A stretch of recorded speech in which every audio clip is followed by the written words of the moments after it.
अस्सलाम वालेकुम dear students, मैं उम्मीद करता हूँ कि आप लोग खैरियत से होंगे। आज का जो हमारा टॉपिक है वो है बजटिंग। इससे पहले हमने जो बजटिंग के अंदर जो एस्पेक्ट डिस्कस की थी वो थी कैपिटल बजटिंग की, जो कि फाइनेंस का एक अहम पार्ट है। सो कैपिटल बजटिंग के अंदर हमने ये चीज़ें डिस्कस की थी कि capital budgeting is the process of incurring capital expenditure.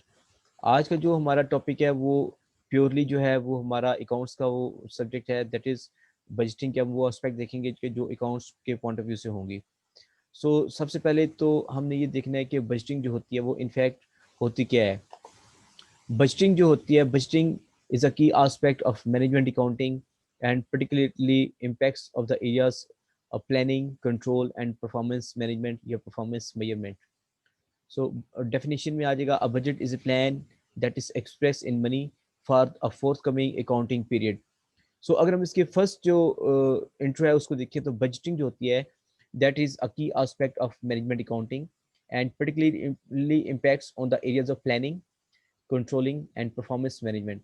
Budgeting जो होती है ये सर्व करती है बहुत सारे पर्पजेस को। सबसे पहले अगर हमने इसके अंदर देखा तो वो प्लानिंग है। तो प्लानिंग क्या होती है? Planning is a process that forces a business to look into the future.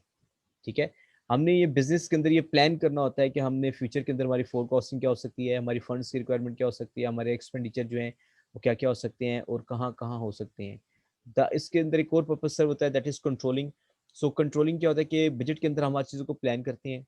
Budget जो होते हैं ये हाइपोथेटिकल फिगर्स होते हैं on the experiences of the past years के, जो भी हमारे एक्सपेंडिचर्स होते हैं, जो इनकम्स होती हैं, उसकी बेसिस पे हम फोरकास्ट करते हैं बजट्स को कि हमारे नेक्स्ट ईयर के जो फाइनेंशियल ईयर के जो हमारे बजट जो होंगे, इनकम्स होंगी या एक्सपेंसेस होंगे, वो क्या होते हैं।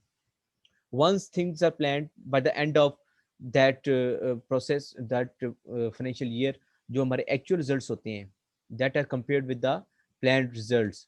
हम ये देखते हैं कि वेरिएंसेस कहाँ कहाँ पे आए हैं। अगर हमने फॉर एग्जांपल अगर सेल्स का टारगेट हमने सेट किया था कि हम 10,000 यूनिट्स को सेल करेंगे, और हम ये देखते हैं कि by the end of year हम ये देखते हैं कि मे बी कि हमने 8,000 यूनिट्स को हमने सेल्स किया। इसका मतलब है जो सेल्स की क्वांटिटी का टारगेट था वो हम अचीव नहीं कर सके।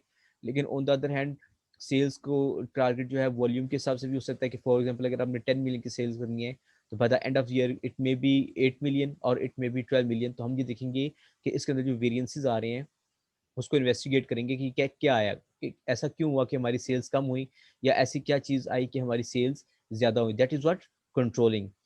इसके अंदर एक और जो पर्पज सर्व होता है बजट के अंदर, वो ये होता है कि कम्युनिकेशन और कोऑर्डिनेशन जो होती है आपकी सीनियर मैनेजमेंट के दरमियान और जूनियर मैनेजमेंट या जूनियर मैनेजर्स के दरमियान, वो बेहतर होती है। आपकी सीनियर मैनेजमेंट हमेशा हेड ऑफिस में होगी, और आपके जो ऑपरेशन मैनेजर्स होते हैं या जूनियर मैनेजर्स होते हैं जिन्होंने ऑपरेशंस को रन करना होता है, वो फील्ड में होते हैं या मुख्तलिफ रीजनल ऑफिस में होते हैं। तो जो भी बजट की इनपुट होती है वो जूनियर मैनेजर से या ऑपरेशन मैनेजर से ली जाती है, हेड ऑफिस में इसको कम्युलेट किया जाता है। इससे क्या होता है कि आपकी जो कम्युनिकेशन होती है और कोऑर्डिनेशन होती है बिटवीन द टू, वो बेहतर होती है। और मोस्ट प्रॉब्ली जो होता है कि जूनियर मैनेजर्स या ऑपरेशनल मैनेजर्स से ही बजट्स जो है बनवाए जाते हैं, क्योंकि वो ज़्यादा आपको जो है एग्जैक्टली बता सकते हैं कि रीजन्स के अंदर ऑपरेशनल रिक्वायरमेंट्स क्या हैं, किसी भी हेड के अंदर आपके एक्सपेंसिव जो आप फोरकास्ट कर रहे होते हैं वो कितने हैं, और आपकी जो रेवेन्यू को आप फोरकास्ट कर रहे थे वो कितना होता है। देन हमारे अंदर इसके पास जो बजट जो एक पर्पज सर्व करता है वो होता है मोटिवेशन। मोटिवेशन कैसे होती है? बजट जो होता है, budget is set to use target for managers.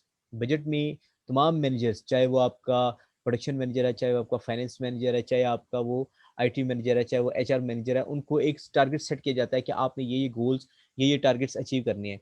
अगर कोई आपके मैनेजर जब आपको टारगेट अचीव करते हैं तो उनको क्या किया जाता है? रिवार्ड किया जाता है on the basis of their performance. अब ये रिवार्ड बोनस की सूरत में हो सकता है, उनको कोई एक्स्ट्रा पेमेंट की जा सकती है, या उनको प्रमोशंस की जा सकती हैं। आपका बजट का जो प्रोसेस होता है वो एक सर्व पर्पज उसका एक ये भी होता है कि वो आपके स्टाफ को, चाहे वो जो सीनियर लेवल पे हो या जूनियर लेवल्स पे हो, उनको एक मोटिवेट करता है कि अगर वो अपने टारगेट्स अचीव करेंगे तो क्या होगा, उनको रिवार्ड्स दिए जाएंगे। देन आपके पास जो इसमें एक होता है ऑथराइजेशन होती है। बजट का जो होता है पर्पज होता है इज टू गिव ऑथराइजेशन। अब वो ऑथराइजेशन क्या होती है? Budgets in fact act as a formal authorisation for managers to incur expenditure. Budget के अंदर इस चीज को स्पेसिफाई कर दिया जाता है कि अगर आपने कोई प्रोक्योरमेंट करनी है तो वो आपने किस अप टू व्हाट अमाउंट आपने करनी है।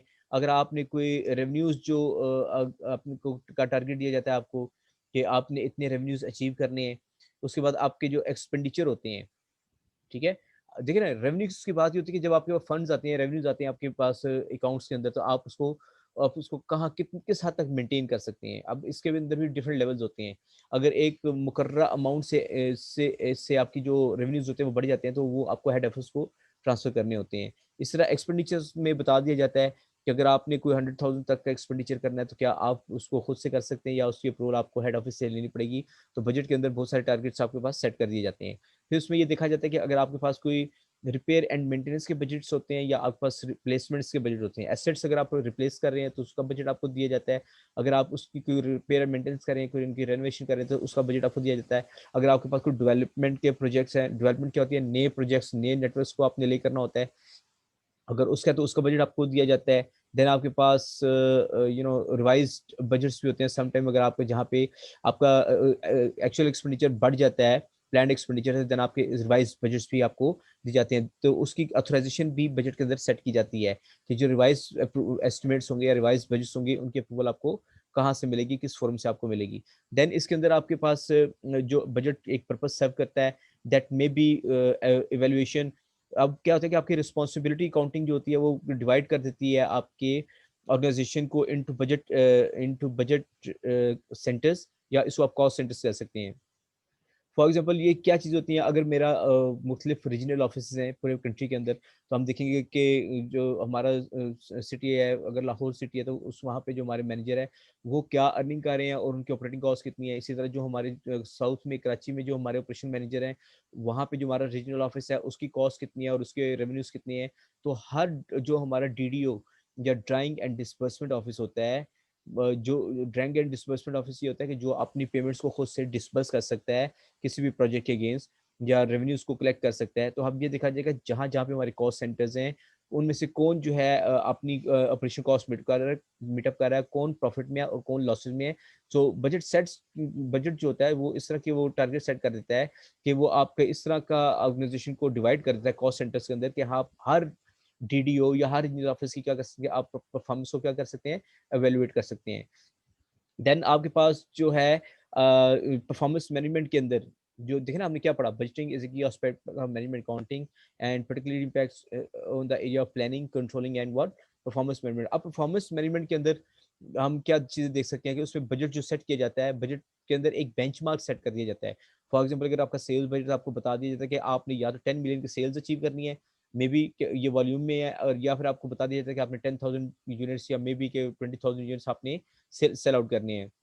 देन आपके प्रोडक्शन मैनेजर को का जो टारगेट सेट किया जाता है वो कुछ हिसाब से हो सकता है कि आपने 100,000 यूनिट्स प्रोड्यूस करने हैं या आपने 10,000 यूनिट्स प्रोड्यूस करने हैं, कुछ भी उसका टारगेट सेट किया जा सकता है। ठीक है। सेकंड, उसके अंदर आप ये देखा जाता है कि आपने कैश का इन्वेस्टमेंट जो है, आपने कैश कहाँ कहाँ से बारो करना है, कैश कहाँ कहाँ से मैनेज करना है, और उसकी क्या लिमिटेशन होंगी, ये भी बजट के अंदर सर्व किया जाता है। ये परफॉर्मेंस मैनेजमेंट के अंदर चीजें आ जाती हैं। देन आपने ये देखा जाता है कि बजट के अंदर ये बताया भी एक परफॉर्मेंस मैनेजमेंट होती है कि आपने किस हद तक कैपिटल एक्सपेंडिचर करना है, और कैपिटल एक्सपेंडिचर अगर करना है तो उसके लिए आपकी जो फाइनेंसिंग होगी वो कहाँ कहाँ से की जाएगी। So these are the different the purposes that can be served in the budget. So again definition में हम देखेंगे a budget is a plan that is expressed in money. ये तमाम के तमाम जितने भी हमने पर्पसेस हमने डिस्कस किए हैं इसके बजटिंग के, वो क्या है कि ये दैट इनको न्यूमेरिकल फिगर्स में इनको एक्सप्रेस किया जाएगा, इसको जो करेंसी के अंदर एक्सप्रेस किया जाएगा। The budget is a plan that is express in money for the fourth coming accounting period. आने वाले साल के लिए आप उसको एक प्लान को एक जो है पैसों की सूरत में आप उसको बजट को आप क्या करेंगे, तरतीब देंगे। सो ऑब्जेक्टिव्स ऑफ बजट क्या होते हैं? प्रॉफिट मैक्सिमाइजेशन होती है आपकी, जो है मैक्सिमाइजेशन ऑफ सेल्स हो सकती है, वॉल्यूम ऑफ ग्रोथ जो है आपका बिजनेस का वो बढ़ाना हो सकता है, टू कम्पीट विद कंपेटिटर्स हो सकता है, development of new areas of operation. आप ये देखेंगे कि हमारे पास मजीद कहाँ कहाँ पे बिजनेस की अपॉर्चुनिटीज हैं, क्वालिटी ऑफ सर्विस को बेहतर बनाया जा सकता है, और वर्क फोर्स जो है उसको आप एफिशिएंटली यूटिलाइज कर सकते हैं, या better efficient utilisation of resources आपके पास हो सकता है। अब हम इसमें ये देखेंगे जो रिस्पॉन्सिबिलिटी ऑफ बजट होती है किसकी होती है। The responsibility for preparing the budgets should ideally lie with the managers who are responsible for implementing that. implementing them. मैंने भी आपसे थोड़ी देर पहले यही बात की है कि बेसिकली जो हमारे जूनियर मैनेजर्स होते हैं या ऑपरेशनल मैनेजर्स होते हैं जो कि फील्ड में होते हैं, बेहतर ये होता है कि सीनियर मैनेजमेंट के लिए कि आप उनसे फीडबैक लें। उनको पता होता है कि उनके पास कितना पोटेंशियल है रेवेन्यूज़ का, उनके पास कितना पोटेंशियल है कि वो मटेरियल्स जो है चीप कॉस्टिंग पे बाय कर सकते हैं। सो उनको ये पावर्स जो होती हैं डेलीगेट करनी चाहिए, उनको ये पावर्स जो होती हैं ऑथराइजेशन उनकी लेवल बढ़ाना चाहिए। So again, the responsibility for preparing the budgets should ideally lie with the managers who are responsible for implementing them. क्योंकि जो लोग फील्ड में होंगे उनको ज्यादा बेहतर पता होगा कि उन्होंने टारगेट्स कैसे अचीव करने हैं, और टारगेट्स जो है that they should be realistic. The preparation might therefore be allocated as follows. और वो कैसे हो सकता है? वो इस तरह से होगा, the sales manager should draft sales budget and the selling overhead cost centres budgets. ना सिर्फ सेल्स मैनेजर को सेल का बजट बनाना चाहिए, बल्कि उसको ये भी देखना चाहिए कि उसकी सेलिंग कॉस्ट कितनी होगी, उसका सेलिंग कमीशन कहीं ना कहीं कितना पे करना पड़ेगा, और जो भी इसके रिलेटेड इश्यूज होंगे। The purchase manager should draft the material purchase budget. जितना भी मटेरियल परचेज करना है वो परचेज मैनेजर ने करना है। वो तमाम रीजनल ऑफिस से, तमाम कॉस्ट सेंटर से, उनसे जो होगा रिक्विजिशन ले लेगा कि आपको कितना मटेरियल चाहिए, कौन कौन सा मटेरियल चाहिए, उसको सेंट्रलाइज करके उसको बाय कर सकता है। The production manager should draft the direct production cost budget. इसी तरह प्रोडक्शन मैनेजर जो होगा उसको प्रोडक्शन कॉस्ट के बजट जिसको बनाना चाहिए। प्रोडक्शन कॉस्ट के अंदर क्या क्या चीज़ आ सकती है? डायरेक्ट लेबर भी आ सकती है।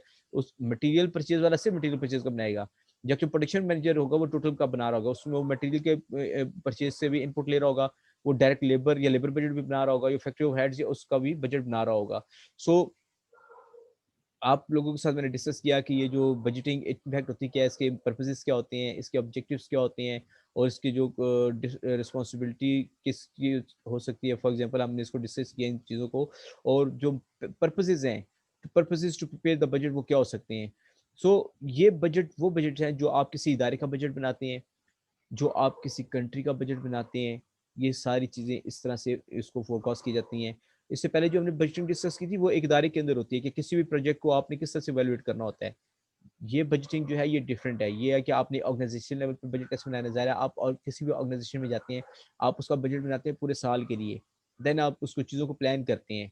प्लान करके फिर आप जब by the end of that financial year आप उसको कंपेयर करते हैं with the actual results, plan result को, आप देखते हैं कि वेरिएशन आ गई। अगर वेरिएशन आ गई, देन आपने उसमें कुछ रिकंसिलिएशन मेजर्स ले लेते हैं, उसको कहते हैं कंट्रोलिंग मेजर्स आप लेते हैं, और उसको इन्वेस्टिगेट करते हैं वेरिएंसेस को, कि ये वेदर ये एफिशिएंसी है हमारे स्टाफ की या जो इनएफिशिएंसी है। सो मैं उम्मीद करता हूँ कि आपको बजट का ये जो सेशन है या जो इसका इंट्रोडक्शन है ये समझ आया होगा। और अगर इसके अंदर अगर कोई भी चीज़ ऐसी रह गई है जो कि हमने डिस्कस नहीं की, तो प्लीज़, या that is anything, is there anything that is not according to your understanding, please please please note down your questions. आप मुझे मैसेज करें, कुछ भी करें, क्वेश्चन आंसर सेशन के अंदर I will try my best to answer your queries. और इंशाल्लाह हम इसके प्रैक्टिकल क्वेश्चंस को भी इसके साथ में शुरू करेंगे। सबसे पहले हम इसको कैश बजटिंग को लेके चलेंगे, देन हम फंक्शनल बजट्स या पार्टिसिपेटिव बजटिंग को लेके चलेंगे, या मास्टर बजट को लेके चलेंगे। सो कोई भी कोशिश करें कि आपका लेक्चर या आपकी क्लास जो है वो स्किप ना हो, क्योंकि it will cause a big difference. So जो भी क्वेश्चंस हो, जो भी क्यूरीज हो, कहीं से भी पढ़ें, कुछ भी पढ़ें, ऑनलाइन लेसन्स लें, अच्छी बुक्स पढ़ें। अगर आपको कोई ऐसा पॉइंट है दैट इज़ जो समझ नहीं आ रहा है या that is not according to understanding, please अपने क्वेश्चंस को नोट डाउन करें, मुझसे पूछें, मैसेज करें, किसी भी तरह से।